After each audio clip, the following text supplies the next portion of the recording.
Et salut les gens, c'est la Haute-Gaule. Retour du bonnet et de la doudoune. Il faisait un peu caillosse ce matin du 16 octobre. On a rallumé la chaudière hier parce que dans la maison il commence à faire froid. Alors, le problème c'est que on peut pas faire des feux tout le temps. Si en fait quand on fait un feu, ça chauffe bien le bas de la maison, mais pas toute la maison. Et comme le thermostat est dans le salon et la cheminée aussi, si on fait trop de feu, comme ça a été mal conçu, non seulement la chaleur ne se diffuse pas dans les chambres, mais après on ne sait plus chauffer les chambres, ou alors il faut sursolliciter la chaudière. Le seul avantage que je vois au retour des doudounes, c'est qu'il y a des poches. Parce que quand je fais des vidéos, je me trimballe toujours avec la laisse, ma petite cigarette électronique, mon stick à selfie, et j'ai que deux mains. Parce que ouais, je suis un humain, et un humain n'a que deux mains. D'ailleurs, humain, il y a des mains chez les humains. Bref. Blabla, dans les bois. Je vais un peu parler de ces gens. En fait, je vais un peu parler, c'est un peu péjoratif de dire ces gens, mais je vais un peu parler de toutes ces personnes, et j'engueulais un peu ma fille ce matin pour ça aussi, qui se plaignent souvent de ne pas aller bien. Ma fille aînée a tendance à être dans cette dynamique. Ouais, je vais pas bien, je suis pas allé au cours aujourd'hui. Comme je lui ai dit ce matin, tu fais tout pour ne pas aller bien. Et aller au cours te permettra justement d'aller mieux. Même si tu seras crevé, tu rentreras et tu te coucheras plus tôt. Voilà, et en fait c'est ça le truc, c'est que... Comment dire, j'ai froid aux mains. Attends, je vais mettre le stick à selfie dans la manche de mon truc, comme ça je peux mettre ma main dans l'autre manche. Rien dans les manches, rien dans les poches. Beaucoup de gens ont tendance à se plaindre de pas aller bien. Attends, je vais tourner la vidéo. Et je reçois beaucoup de mails d'ailleurs de gens qui me disent: est-ce que tu peux me faire un soin express ou rapide, ou tu peux m'intercaler parce que je suis à plat pour l'instant. Alors, il y a plusieurs raisons à ça et je fais pas des généralités, bien que ça puisse être un peu des généralités, parce que c'est difficile de parler au cas par cas, vu tous les milliards de personnes qui m'écoutent. Mais première chose, c'est que changement de saison. Déjà, soyons clairs, le changement de saison n'aide pas. Ici, en quelques jours, on a perdu plus de 10 degrés. Donc c'est normal que le corps s'épuise parce qu'il a besoin de donner plus de ressources, plus d'énergie. Et comme j'expliquais encore à ma fille, quand tu dois faire 200 km et que tu n'as que 100 km d'autonomie dans ta voiture, tu tomberas en panne au 100e kilomètre. Donc donnons assez de ressources à notre corps. Moi ça va, j'en ai assez puisque j'ai repris 15 kilos. Il a ce qu'il faut. Mais donnons-lui du bon carburant. Mais souvent, les gens qui se plaignent... En fait, voilà, je vais le dire autrement. Souvent, des gens me demandent un soin parce qu'ils ne vont pas bien. Et je leur dis gentiment, pas besoin de soin. Repose-toi, aère-toi, fais du sport. Et ça ira mieux dans quelques jours. Et c'est vrai. C'est parce que il y a 5 facteurs fondamentaux pour aller bien. Manger bien, s'hydrater correctement, avoir suffisamment d'activité physique, se reposer suffisamment, et le 5e, se reconnecter à la nature. C'est primordial. Vous voyez parfois circuler sur Facebook un dessin d'un docteur et d'un patient, et le docteur dit au patient: je vous prescris 1 heure de marche tous les jours, 1 demi-heure de natation, des fruits et légumes en suffisance, une cure d'eau, et vous verrez que ça ira mieux. Et en fait, c'est vrai. Alors je ne cache pas qu'il m'arrive de prendre des médicaments. Je prends des compléments alimentaires aussi, du magnésium et des trucs comme ça. Mais je prends beaucoup moins de médicaments qu'avant. Et comme je disais à ma fille tout à l'heure, mon aîné, on est 4 ici, et t'es toujours la première qui tombe malade parce que ton corps n'a pas suffisamment de ressources pour lutter. Et donc, voilà. Et si tu manges pas correctement, tu ne dors pas bien parce que pendant ton sommeil, ton corps a besoin d'énormément de ressources aussi. Si tu manges pas correctement, il y a un truc qui pend à mon selfie stick. Si tu ne manges pas correctement, ben, tu vas te sentir à plat et tout ça quoi. Voilà, bref. Et donc, souvent, 9 fois sur 10, je refuse les demandes de soins aux personnes qui me disent ça va pas bien. Alors si évidemment les personnes me disent bah oui, moi je suis par exemple prof de yoga ou de pilates, je donne cours tous les jours, je m'aère, je promène mon chien tous les jours, je mange bio, vegan ou peu importe comment il mange, bah alors j'ai dit bah ok, alors là c'est peut-être autre chose et là je prends des mesures parce que beaucoup de gens pensent que c'est facile. Je vais pas bien, ouais tiens, file-moi 50 balles et je te fais un soin. Non, c'est pas comme ça que ça fonctionne. La plupart du temps, quand les gens me demandent ça, si je les connais bien, hein, pas les inconnus qui débarquent, ni les pique-assiettes, je leur fais le soin, je leur demande rien et voilà, mais ou alors je leur dis verse ce que tu veux, si tu veux. Et le truc c'est que les gens ne sont pas toujours conscients qu'en fait pour moi pour moi et sans doute pour les autres, ça demande beaucoup d'énergie aussi, de prendre des mesures, de vérifier la fréquence de la personne pour voir si c'est des attaques, etc. C'est un peu valable pour tout, c'est-à-dire que c'est vrai qu'il y a des prestations qui sont pas très chères, il y a des prestations qui sont plus chères que d'autres. Avant, quand je faisais une méthode chrysalide, les gens payaient une centaine d'euros, mais la centaine d'euros, ça couvrait 2 à 3 semaines de travail pour bien connecter l'âme de la personne, etc. Plus plusieurs heures de travail pour rédiger le texte ou l'enregistrer. Alors je ne justifie pas mes tarifs, j'explique en fait comment fonctionnent les choses, parce que j'ai pas à justifier mes tarifs. Mais c'est vrai que c'est parfois... Des gens m'appellent le matin en disant tu peux me faire un soin dans la journée? Bah non, pas moyen. Alors, parfois c'est faisable, hein. Parfois c'est possible, mais c'est rare. Parfois je peux incruster un soin d'une demi-heure, mais c'est au détriment d'autres choses. Et là encore je le fais vraiment si je connais bien la personne, et je dois admettre qu'il y a certains privilégiés pour qui je le ferai inévitablement dans la journée. Et si c'est une urgence justifiée, ce qui arrive parfois, bah alors là je le fais aussi. Bon, c'était pas trop le sujet de base, mais voilà pourquoi tu vas pas bien. Et puis le sixième facteur pour aller bien, c'est aussi de te reconnecter à ton essence, à ton esprit, à ta nature, à ton être profond et intérieur. C'est pour ça que je vais en nature, parce que il y a des coques qui coquettent, c'est des coques coquets. Et regarde bien l'énergiscope du 19 qui sera sur YouTube le 19. Je crois que j'ai ripé un petit peu avec mon cerveau à cause du froid. Dans la nature, il y a des animaux. T'entends le coq qui coquette. Dans la nature, il y a des plantes qui, elles, ne se posent pas de questions. Elles sont là, simplement. Et quand tu lis certains vrais et bons, et j'ai bien dit bons, livres de spiritualité, ils te disent juste sois toi-même. C'est comme ça que tu te reconnectes à ta nature. Rien que le fait d'être là, tu exerces déjà un rôle. Ce matin, je voyais une publication sur Facebook de mon amie Jocelyne, dont je parle assez souvent, Luminal.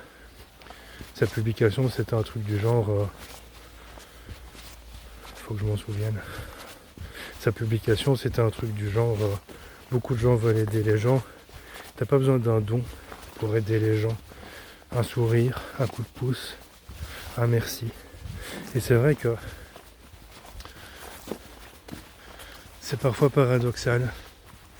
Certaines personnes veulent aider les autres, mais en réalité, quand elles ne sont pas dans cette optique d'aider les autres, on va dire hors cabinet par exemple, hors formation par exemple, hors moment spécifique par exemple, eh bien, elles sont dans leur monde, ces personnes. Tu vois, les gens, je disais dans un live il y a quelques mois, la spiritualité, c'est comme la médecine, l'enseignement, ce sont des sacerdoces. Tu es altruiste 24 heures sur 24, pas de 9 à 17. Tu es médecin 24 heures sur 24.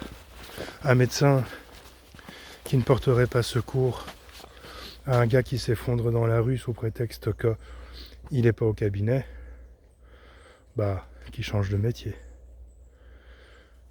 C'est tout. Et c'est vrai que beaucoup de gens veulent aider les autres, mais en dehors des heures de boulot, elles sont enfermées dans leur bulle et elles ne sont pas à l'écoute des autres. C'est à ça que tu reconnais aussi, j'aime pas ce mot, mais c'est pour expliquer la chose, puisque c'est un petit peu le sujet du moment, les vrais médiums. Les vrais médiums, ils éprouvent d'abord des difficultés, d'abord à solliciter l'intervention financière de leurs patients, mais aussi et surtout de travailler entre guillemets en horaire de bureau, parce que il leur arrivera souvent, en dehors de leurs heures de travail, de répondre favorablement à une demande d'aide, parce que c'est un sacerdoce. Alors que d'autres te diront, écoute, on peut en parler à mon cabinet, appelle-moi pour prendre un rendez-vous. Alors attention, parce que certains le font juste par intérêt, et d'autres le font parce qu'ils posent des limites. Ça, c'est aussi difficile. C'est-à-dire que autant, je vais prendre mon cas personnel parce que je le connais, et comme ça, pour une fois, je parle pas sur le dos de quelqu'un, autant je peux aller à des endroits, sentir qu'une personne a besoin d'aide, et souvent il m'arrive que cette personne me dise tiens, t'as une carte que je prenne rendez-vous. J'ai rarement des cartes avec moi, et je lui dis souvent t'as pas besoin, je t'ai dit tout ce que t'avais à entendre. Mais parfois je me ferme, j'ai pas envie, et quand une personne me sollicite, je lui dis gentiment écoute, là pas envie, envoie-moi un mail, on en parle. C'est à double tranchant de penser comme ça, parce que certains agissent comme ça par intérêt, d'autres agissent comme ça pour poser des limites. C'est vrai que tu as déjà remarqué quand tu rencontres une nouvelle personne et que tu échanges un peu avec cette personne. J'ai mangé de la soupe ce matin. J'ai dégelé de la soupe hier. Bonne soupe des légumes du jardin. Cerfeuil. Alors j'ai mélangé deux soupes. D'un côté cerfeuil, de l'autre courge, potiron. Et j'ai réchauffé ça. Et ce matin, je me suis dit, tiens, je vais manger une bonne soupe. Ça donne des forces. Aucun rapport, me diras-tu. T'as déjà remarqué, quand tu rencontres une nouvelle personne, tu vas avoir tendance à discuter avec cette personne. Arrivera un moment dans la conversation, 8 ou 9 fois sur 10 du moins, tiens, tu fais quoi dans la vie? Moi, je réponds pas toujours à cette question. Parfois, je dis, je fais du coaching. Parfois, je dis, je suis médium. Parfois, je dis que j'accompagne les gens dans leur transition.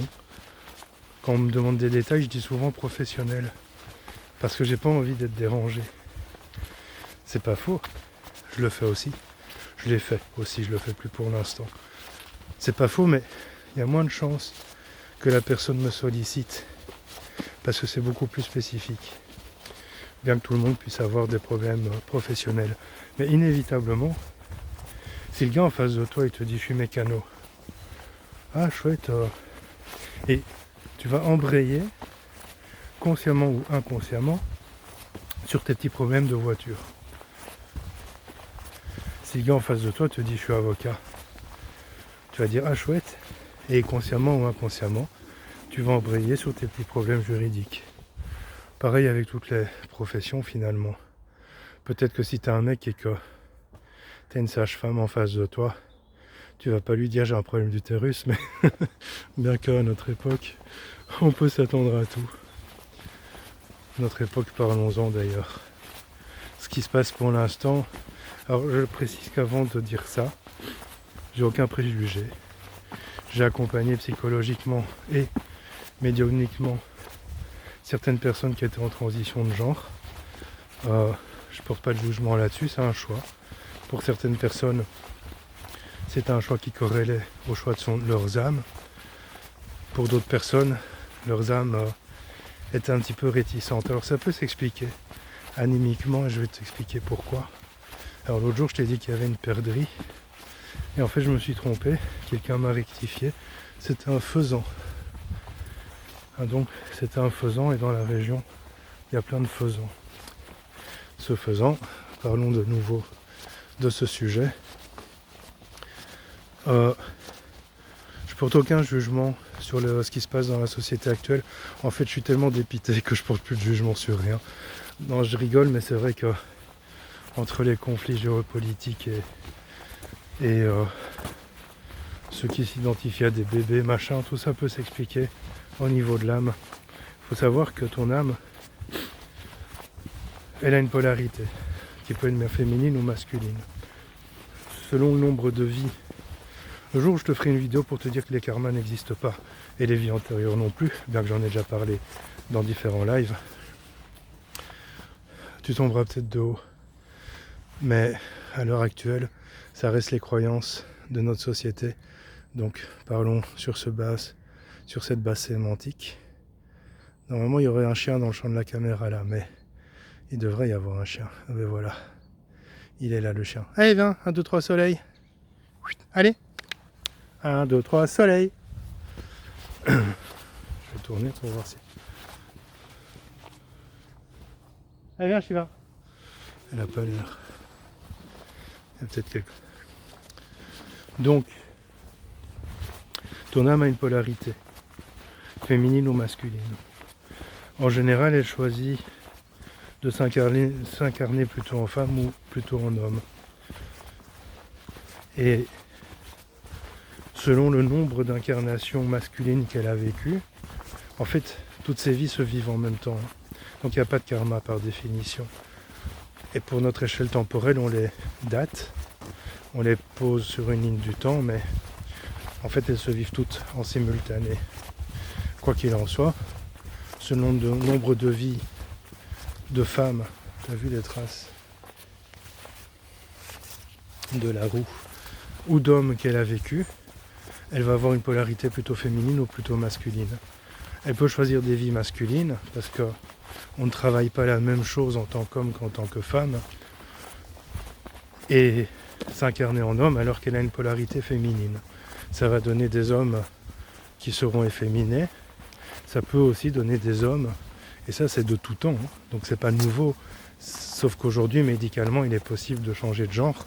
C'était pas forcément le cas il y a encore quelques décennies, pas à ma connaissance du moins. Et donc, elle va être un homme à polarité féminine, ça va se voir physiquement, et elle va plutôt se sentir femme coincée dans un corps d'homme. Inversement, tu peux avoir des femmes à polarité masculine, parfois tu le vois physiquement, la manière de marcher, la posture, la voix. Parfois, quand je travaillais en centre d'appel, il m'est arrivé de répondre bonjour madame, et le client disait ben, non c'est monsieur, et inversement bonjour monsieur, ben non c'est madame. Et quoi qu'il en soit,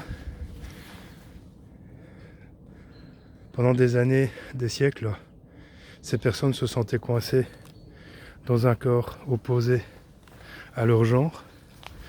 Désormais, ces personnes peuvent faire le nécessaire au niveau médical pour changer de corps.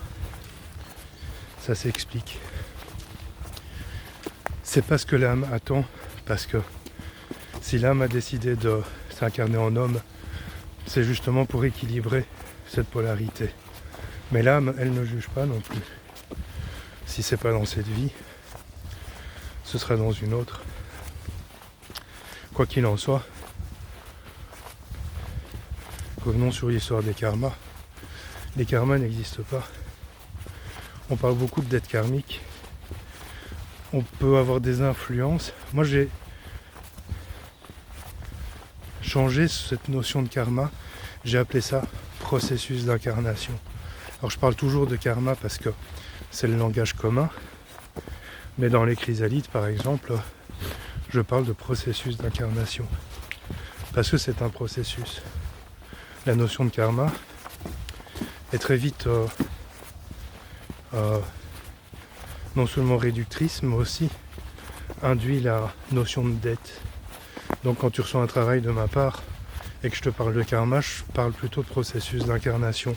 Le processus, c'est un cheminement, tu vois.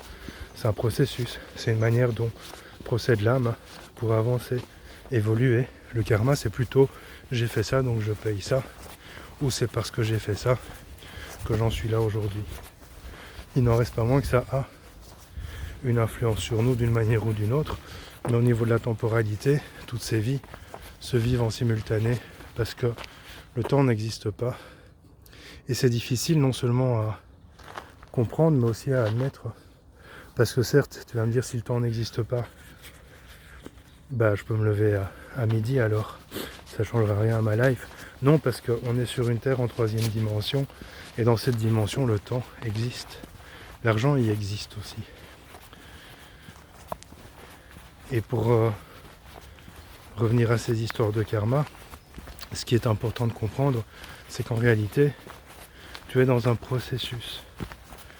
Tu ne payes rien.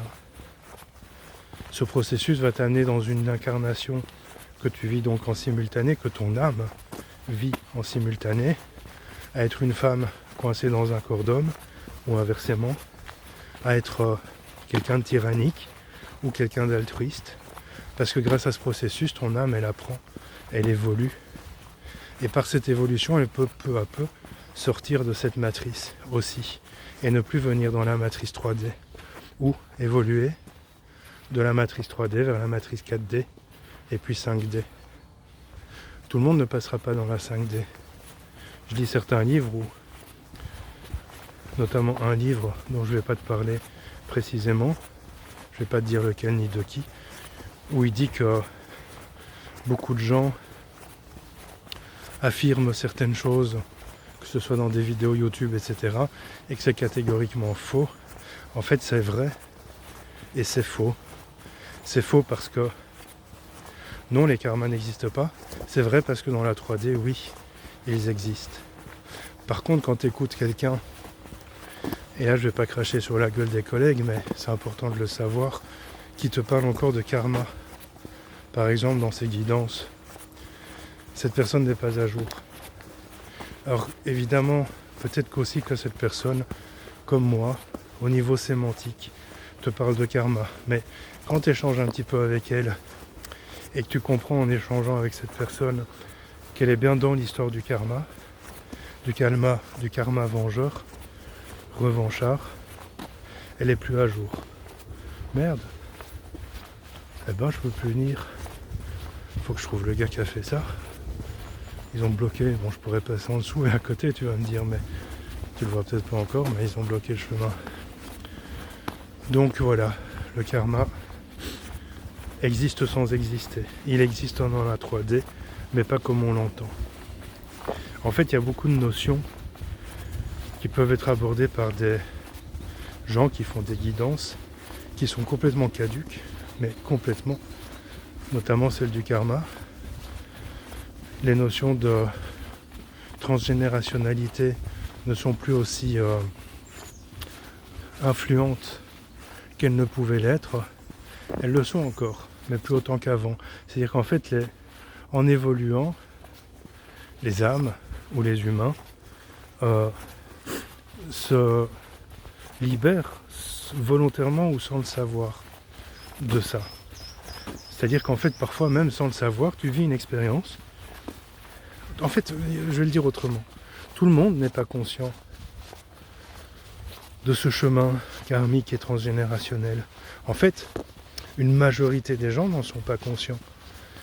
Quand ils vivent une expérience, ils ne savent pas que c'est parce qu'ils ont vécu une vie antérieure avec ceci ou cela. Je vais plutôt dire une vie simultanée ou une vie parallèle. Parce qu'il y a aussi des dimensions et plusieurs dimensions, mais pour moi c'est pas encore très clair dans l'esprit, je le sais, j'en suis conscient, mais au niveau de l'esprit c'est pas encore très clair. Toutes ces histoires de dimensions et multidimensions. Donc la majorité des gens ne sont pas conscients de ça. Donc quand ils vivent par exemple une expérience, qu'ils surmontent cette expérience, ils vont pas appeler leur meilleur ami en disant je viens de rompre un pacte transgénérationnel de 4e génération. Bien que de plus en plus de gens s'y intéressent. Et l'avion. Mais même des gens conscients peuvent rompre des loyautés, des pactes, etc. sans le savoir. Tu vas vivre une expérience, tu vas avoir cette expérience, on va dire, sa lourdeur, sa difficulté à traverser. Une fois que ça a traversé, tu verras que tu as franchi une étape. En fait, tu penses différemment, tu te méfies peut-être un peu plus, tu commences un petit peu à changer ton fusil d'épaule sur certaines croyances, certaines stratégies de vie. Mais voilà, tu as peut-être nettoyé un karma, tu as peut-être nettoyé une influence transgénérationnelle sans même le savoir, sans même le nommer. C'est-il pas beau tout ça? C'est pour ça que je dis souvent, ne cherche pas. C'est aussi pour ça que j'ai changé mes méthodes de travail. C'est parce qu'en fait, j'assistais beaucoup trop les gens avant, mais c'était juste avant. Avant, il fallait ça, maintenant, il ne le faut plus. Et donc, en ayant changé mes méthodes de travail, je les assiste moins. Je suis toujours présent, mais je les assiste moins, je les prends moins par la main. Cependant, pour ça que je dis souvent, arrête de chercher. Parce que certaines choses se font naturellement. C'est un héron, tu le vois pas? Tu le vois pas, le héron. Enfin, si, tu le vois, mais pas d'assez près. Qui ne cherche pas trouve. Ou tout vient à point au moment où tu pourras le gérer. En fait, c'est comme ça que je pense maintenant, et depuis quelques années. Et oui, en fait, si tu n'arrives pas à résoudre ton problème de 4e génération, et attention, je le fais aussi, mais je le fais quand je me sens prêt. C'est-à-dire que là, je fais appel à Guylaine Garcia qui m'accompagne, ou qui va m'accompagner pour je ne sais pas combien de temps dans mes trucs transgénérationnels, dans mes constellations. Mais ça fait longtemps que j'y pense, mais maintenant je me sens prêt. Et je sens que ça bouge beaucoup plus vite, je fais beaucoup de rêves, je me sens de plus en plus détaché de certaines choses, ce qui n'aurait peut-être pas été le cas avant. Avant, ça m'aurait peut-être travaillé, traumatisé, influencé. Alors je m'intéresse depuis longtemps à tout ce qui est épigénétique, psychogénéalogie, constellation, etc. Mais pas comme je m'y intéresse depuis un an et demi, où je plonge plus dedans, où je lis. Bruno Clavier, Juliette Allais, Schlock-Berger, je sais pas comment elle s'appelle, celle qui a écrit Aïe mes aïeux. Enfin bref, je lis. Puis parfois je plonge dans un livre et je le laisse de côté parce qu'il me gonfle. Et je reviens dessus plus tard. C'est comme ça que je fonctionne. Et parfois je reviens pas dessus. Et parfois je le conseille parce qu'en fait, ce que j'en ai lu me semble pouvoir être utile pour quelqu'un. Mais pour moi, il ne me parle pas pour le moment. Donc voilà, je vais pas faire 3 heures de nouveau. Demain, il n'y aura sans doute pas de blabla parce que les 3 premiers jours de la semaine sont un peu chargés. Donc je ne sais pas encore si je ferai un blabla demain, le 17 octobre. Mais je voulais te dire juste que, voilà, il y a des choses que, si tu vas pas bien, peut-être que... Attends, parce que je reçois un appel. Peut-être qu'arrêter de chercher constamment va te permettre de te sentir mieux. Voilà, c'est peut-être une base. Et puis comme je le disais, les 5 ou 6 piliers, tu réécouteras le début de la vidéo et ça te permettra de rééquilibrer les choses. Bon, je te laisse parce que Madame Colombo appelle et que j'ai l'index tout à fait gelé. Je te dis à bientôt, peut-être ou pas, à demain.